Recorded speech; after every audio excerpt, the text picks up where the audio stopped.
¿Qué tal, familia? Espero que te encuentres muy bien. Me da gusto que te estés conectando, que sigas al pendiente de lo que Dios nos está hablando, ¿verdad?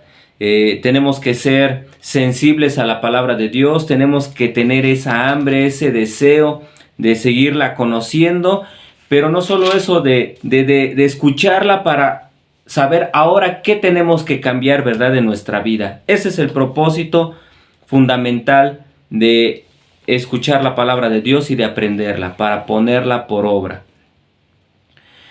Vamos a continuar con el capítulo número 9 de Oseas, ahora del versículo 7 al 10, y el título se llama Eres lo que amas. Si tú amas el deporte, te apasiona, te gusta, pues tú lo puedes identificar fácilmente en las personas o en tu persona. ¿Por qué? Porque compras tenis deportivos, porque usas playeras deportivas, pants, y todo el tiempo o constantemente tus temas son acerca de eso, del deporte, de tu equipo favorito, de cómo ha avanzado, ¿verdad? Los campeonatos y todo lo relacionado a ello. Yo desconozco realmente mucho acerca de deportes, por eso no sé tal vez cómo ilustrarlo, pero otro ejemplo de eres lo que amas, no sé si tú amas mucho el dinero también, o las personas que aman el dinero, tú las vas a identificar porque también hay mucha apariencia en sus personas.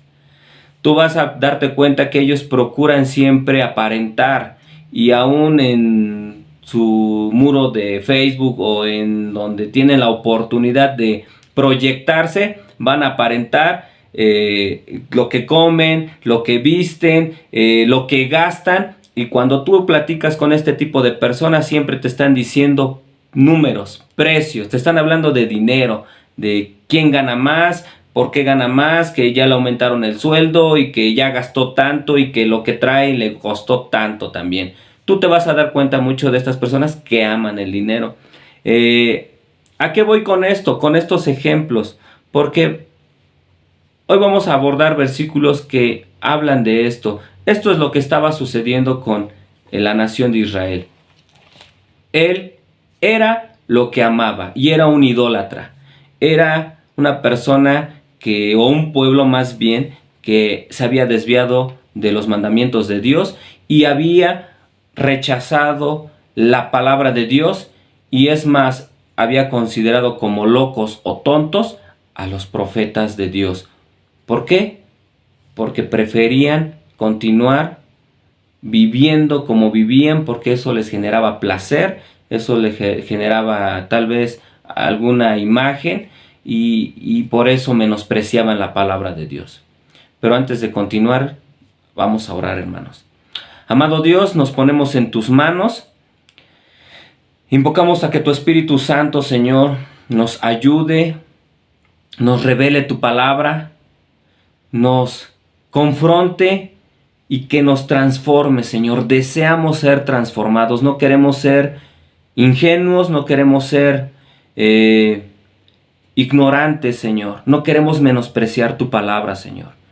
Todo lo contrario, la deseamos, la amamos, Señor, y por eso estamos pendientes y por eso estamos escuchándote, Señor.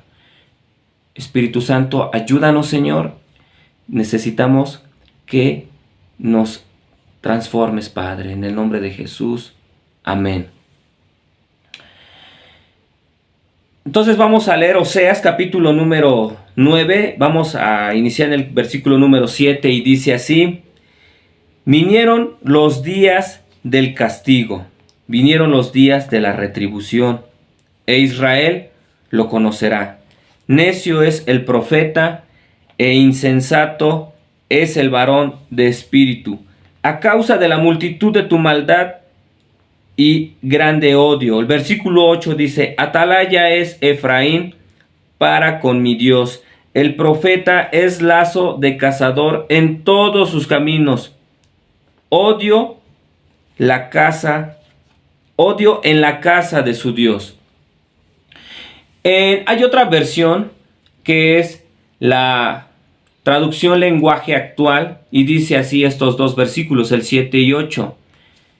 Dios dijo: pronto entenderás, Israel, que ya ha llegado el día en que te daré tu merecido. Tan grande es tu maldad y tan exagerado es tu odio que llamas tontos y locos a los profetas que te he enviado. Los envié para avisarte del peligro, pero tú les tendiste trampas. Ni en mi propio templo les ocultaste tu gran odio.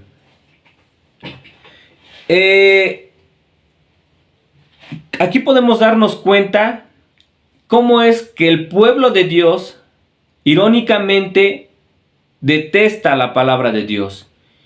Tanto es que odia a los profetas, odia a los mensajeros o los portavoces de la palabra de Dios, que ni aún en el templo pueden disimular ese coraje. Desafortunadamente, ahora en nuestros tiempos, gran parte aún del pueblo de Dios prefiere seguir y prefiere dejarse llevar por los mensajes de disque profetas o hombres de Dios, entre comillas, que hablan la palabra de Dios a medias o usan palabras de Dios más bien para poder armar y poder tener un tema que a ellos les conviene. Desafortunadamente, el pueblo de Dios a veces prefiere eso, tiene comezón de oír ese tipo de enseñanzas, porque son enseñanzas que no te retan, que no te confrontan o que no te están diciendo la verdad. Son palabras que solamente adulan a las personas, que te llevan a aplaudirte tu pecado muchas veces, o te invitan a cometer otras cosas que están fuera de la voluntad de Dios. Entonces, cuando tú llegas a un lugar donde te enseñan la palabra de Dios, donde te la predican así de versículo tras versículo y te hablan lo que Dios te quiere decir, no lo que tú quieres escuchar, que dices, el pastor está mal, es muy legalista, o es muy exagerado, o está loco. Están tontos si creen que voy a hacer eso, porque lo que piden es mucho.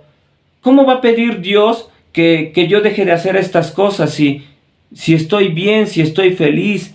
Recordemos que la semana pasada hablamos de que el profeta estaba dando un mensaje de arrepentimiento en medio de una gran celebración del pueblo de Israel, donde ellos atribuían su prosperidad, sus grandes cosechas a sus ídolos, a sus falsos dioses. Entonces aquí es lo mismo. O sea, ¿cómo nos estás hablando de un juicio, de que nos arrepintamos, de que estamos mal? Si míranos, estamos bien, nos está yendo bien, estamos felices, no nos pasa nada. A veces creemos que por el hecho de estar en buenas circunstancias, entre comillas, disfrutando de felicidad o de buena salud o de una economía próspera, creemos que eso significa que estamos bien delante de Dios. ¿Por qué? Porque desafortunadamente aún en muchos lugares que se pueden decir cristianos, enseñan a que las personas tienen que perseguir esto, mayormente la prosperidad y no el reino de Dios. Te enseñan a ser más idólatras de este ídolo, el dinero, y no amar a Dios. Y a veces buscamos a Dios con esos fines de solamente de que nos bendiga, de que sea como nuestro siervo, de que Él sea el que esté a nuestra merced, a nuestra disposición. Y si estamos enfermos, tenemos que obligar prácticamente a Dios, tenemos que arrebatarle la bendición que nos pertenece, porque así en muchos lugares así les enseñan.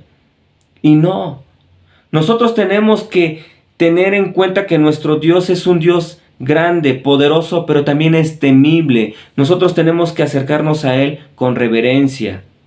Y a los hombres que enseñan la palabra de Dios, tenemos también que reconocerles en el sentido de que tenemos que dar gracias a Dios porque hay hombres valientes que predican su palabra tal cual, no buscando agradar a las personas, sino solamente a Dios. Esto fue lo que el pueblo de Israel dijo acerca de Oseas, que estaba mal, porque si están yendo las cosas bien, ¿cómo es posible que tú estés anunciando la llegada de un juicio? Y los llamó al arrepentimiento. Muchos hombres empiezan a profetizar que vienen días de abundancia, que este va a ser tu año de prosperidad, de bendición, donde ahora sí te van a salir las cosas bien, donde todos tus proyectos van a realizarse. Y estoy hablando del pueblo de Dios, porque aquí es el pueblo de Dios el que está rechazando la palabra de Dios. Por eso Él empieza a tomar la forma, empieza a comportarse como lo que Él ama. Tú puedes creer que por estar pasando por un momento de prosperidad, de estabilidad, pero también al mismo tiempo estar pecando, que no va a haber consecuencias, pero llegará. Porque aquí dice en el versículo número 7, vinieron los días de la retribución e Israel lo conocerá. Lo vas a saber cuando tú ya estés desafortunadamente experimentando el juicio. Y te vas a acordar que muchas veces en el púlpito, en la congregación, se te estuvo enseñando la palabra de Dios, que a través de estos medios, de las redes sociales, en este caso de estos videos, Dios también te está hablando, te está advirtiendo que corrijas. Ahora, tú dices, estoy bien, por eso no me pasa nada. ¿Sabes por qué no te pasa nada? Porque Dios es tan misericordioso que está esperando que te arrepientas, que vuelvas a Él, que le busques, que reconozcas que has dejado de obedecerle, que te has apartado de su camino, que has venido a formar parte o a convertirte más bien en el ídolo en el que estás, al que estás amando, al que tú te estás inclinando. Porque ahí tu corazón tú lo estás poniendo y estás destinando todo tu ser, todos tus sentidos, todas tus fuerzas. Y lo que verdaderamente es importante y lo que debemos hacer, que es amar a Dios y obedecer sus mandamientos, eso lo has hecho a un lado. Y si no te ha pasado nada, repito, es porque Dios te ama, porque Dios te busca y te está buscando a través de esta forma, a través de estos medios, te está diciendo, ven, vuelve a mí, regresa a mí, porque viene un castigo. Ya pasó este juicio, desafortunadamente la nación de Israel, el reino del norte experimentó este juicio. Aquí Oseas ya se los está anunciando, los está advirtiendo, por eso él es un centinela de Dios. Pero ellos dicen que lo tomaron como loco, como un tonto. Pero Dios les dice que lo envió para avisarles del peligro. Pero ¿qué pasa? A veces el pueblo de Dios tiende trampas a los hombres que verdaderamente buscan hacer la voluntad de Dios. Solamente están buscando fallas, ¿para qué? Para poderlos exhibir y entorpecer el propósito de Dios para su pueblo, para ellos mismos. El profeta verdadero busca a Dios, el siervo verdadero busca a Dios, el hijo o el cristiano verdadero busca a Dios. Confronta el pecado e instruye al pueblo por medio y a través de su palabra. Y se esfuerza por agradar a Dios. Tú vas a identificar cuando una persona verdaderamente está buscando a Dios. ¿Por qué? Porque está enseñando la palabra de Dios, porque su vida se apega a la palabra de Dios y porque te ama y te corrige. No omite nada de la palabra. Lo que dice la palabra de Dios, así te la anuncia, porque te ama. Porque ama a Dios primeramente y desea que te vaya bien. Versículo 9 dice, llegaron hasta lo más bajo en su corrupción, como en los días de Gabá. Ahora se acordará de su iniquidad, castigará su pecado.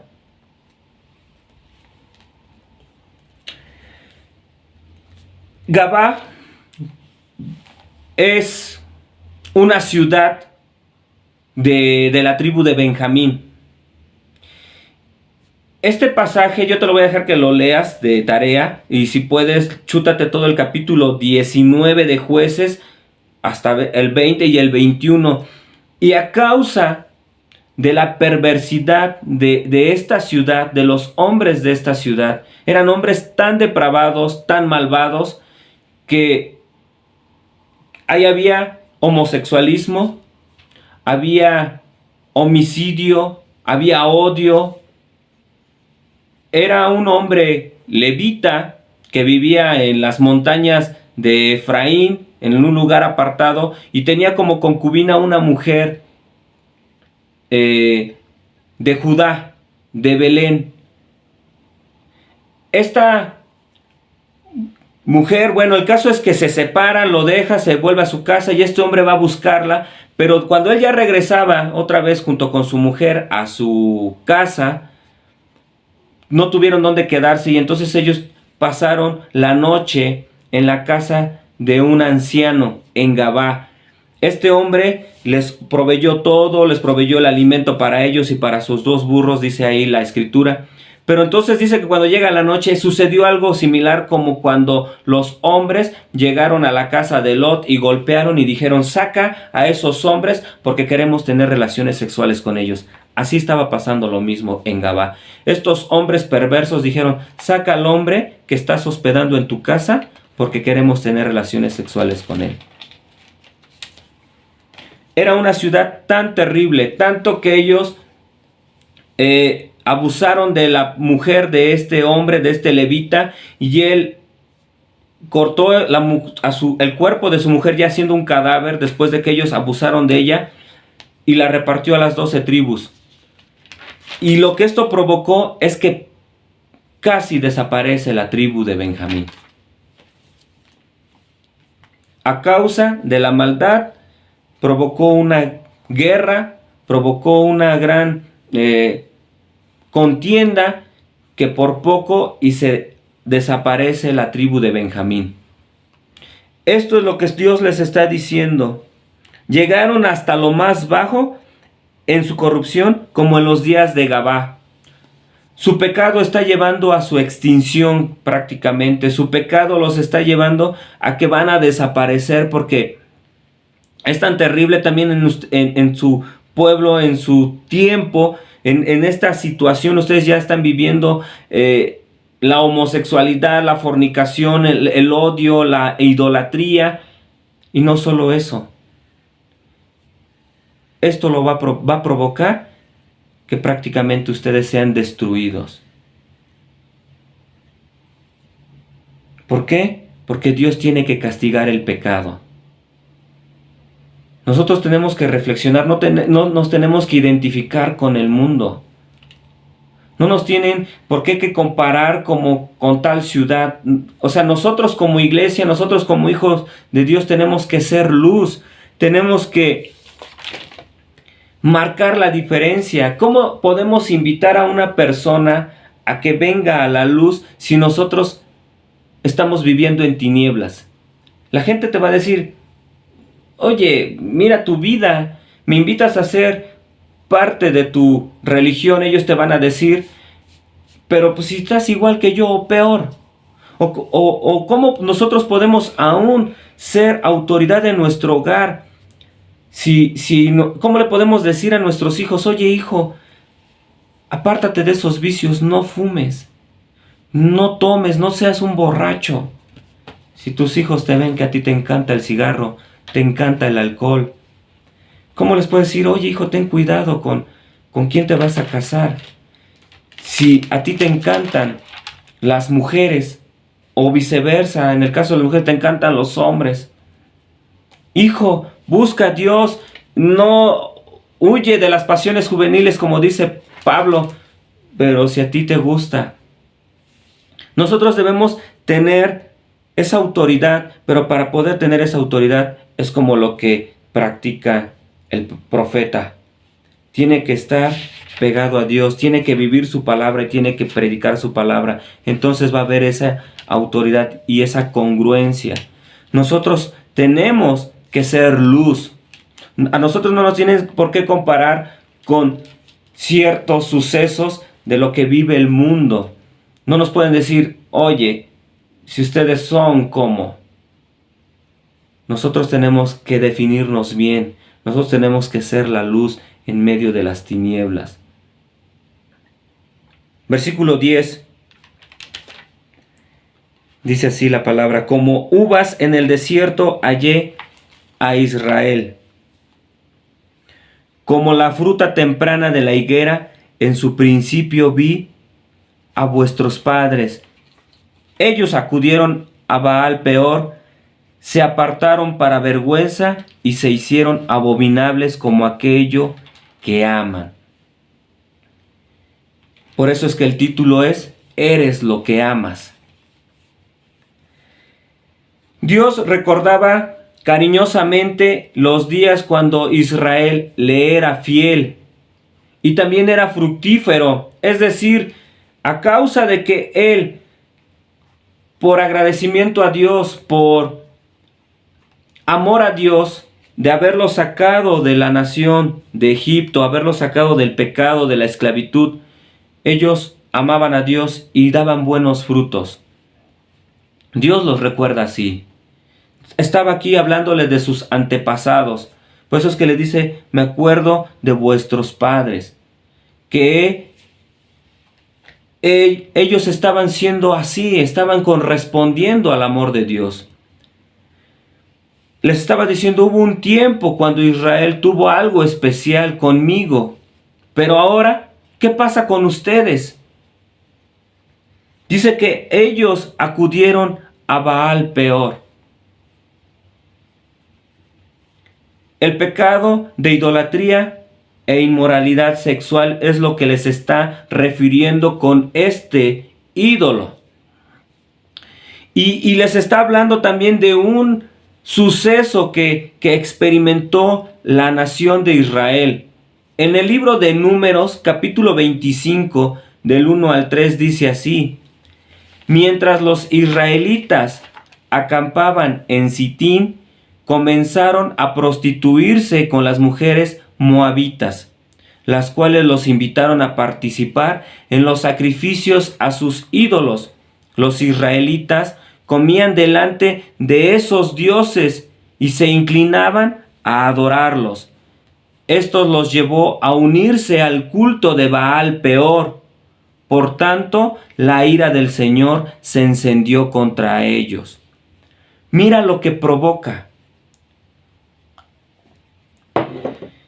A pesar de que ellos conocen y sus antepasados conocían los mandamientos de Dios, ¿cuál era el deseo de su corazón de Dios? ¿Qué esperaba Dios de ellos? Ellos hacen lo opuesto.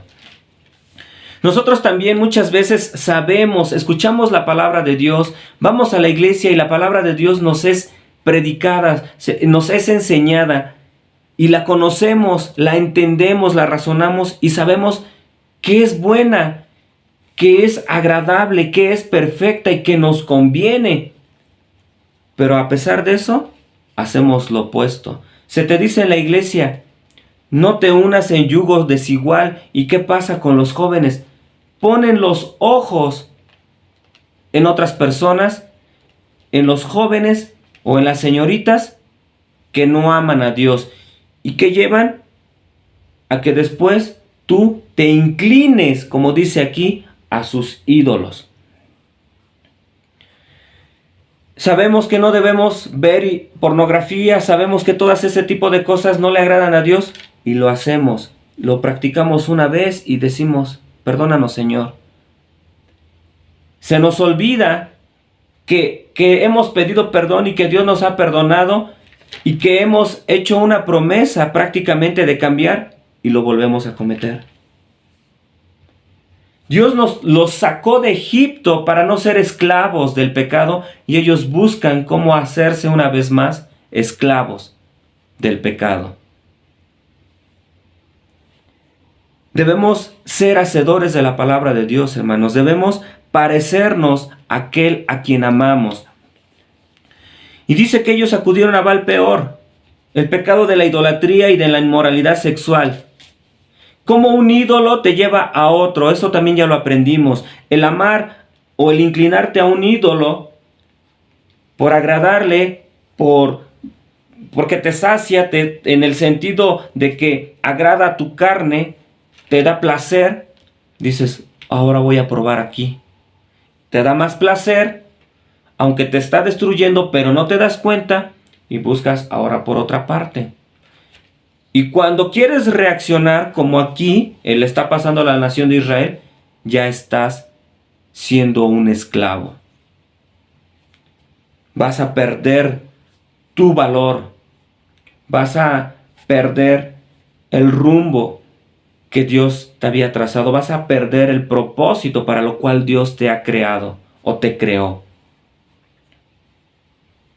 Se hicieron abominables como aquello que amaron, dice aquí en el versículo 10, en la última parte. Ellos acudieron a Baal Peor, se apartaron para vergüenza y se hicieron abominables como aquello que amaron. Nos volvemos, familia, o nos convertimos como el Dios que amamos y servimos.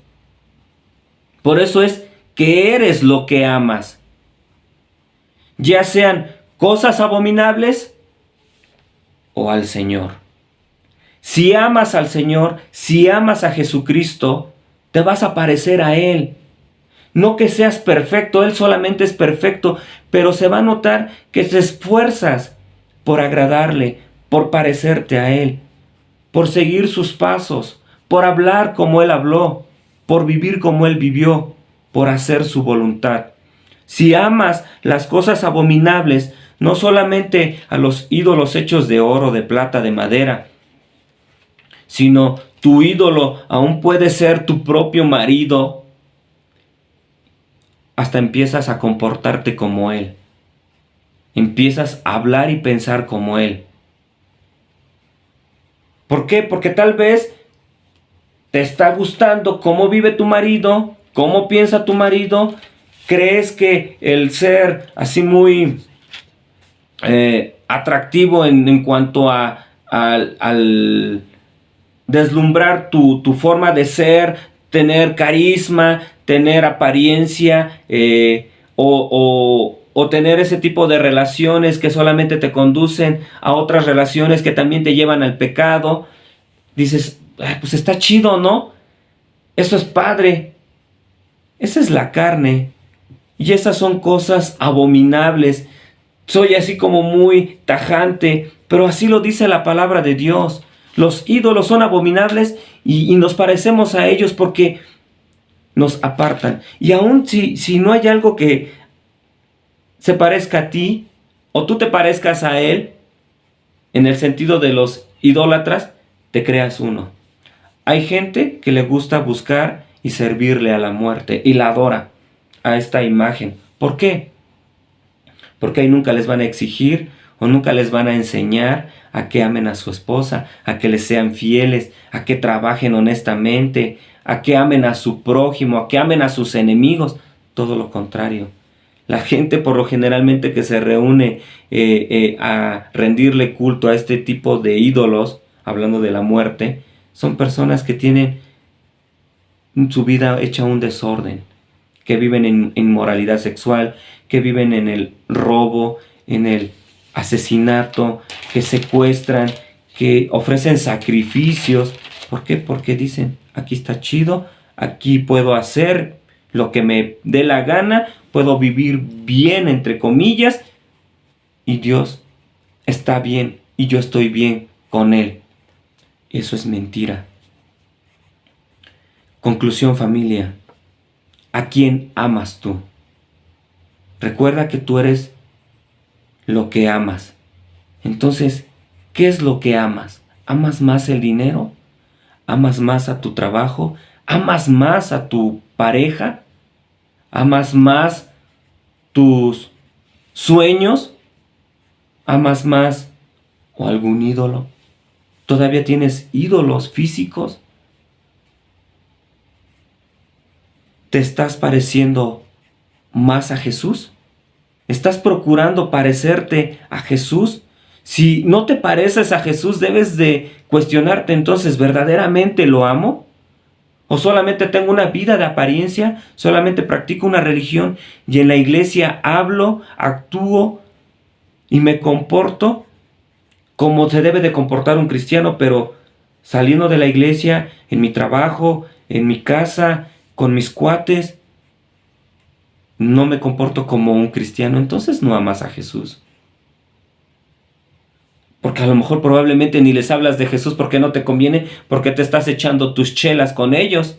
¿Cómo les vas a hablar? No tienes esa autoridad.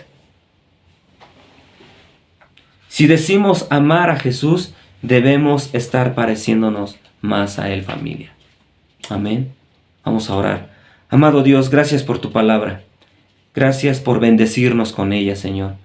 Gracias por darnos una oportunidad más, Señor, de volvernos a ti, de reconocer que probablemente la estamos regando, Señor. Muchas gracias, Padre. En el nombre de Jesús. Amén. Familia, Dios te bendiga. Nos vemos el domingo en el templo.